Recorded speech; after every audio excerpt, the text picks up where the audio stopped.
মহারাজ, হ্যাঁ সেনাপতি।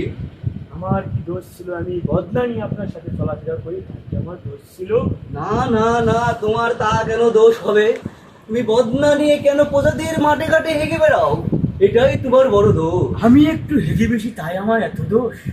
কারণ প্রজারা আমার কাছে এসে বলে তোমার মন্ত্রী আমার মাঠে ঘাটে হেগে আমার ফসল নষ্ট করে দিয়েছে। আমি এখন ফসল কি করে উৎপাদন করব? হাগলে যে ভিটামিন সি হয়, তোমরা কি জানো না? সেগুলো তো প্রজারা জানে না, তারা তো মূর্খর দল। তুমি কি সেটা জানো না? আমি তো ভালোর জন্যই হেগি পথে ঘাটে। না না না, তা করলে হবে না। কারণ প্রজাদের আমাদেরকে দেখতে হবে। প্রজাদের যদি আমরা না দেখি, তারা আমরা কিভাবে চলবো? জি মহারাজ, আমি আর কোনো মাঠে ঘাটে হাঁটবো না। হা হা হা, এখন তুমি আর মাঠে ঘাটে হেগো না, কারণ প্রজাদের জন্য আমাদের তো কষ্ট হয়। আমরা তো কষ্ট ভোগ করছি, তুমি তো বুঝতে পারছো। কারণ ফসল না ফসলে তো আমরা খেতে পারবো না, তখন রাস্তাঘাটে আমাদেরকে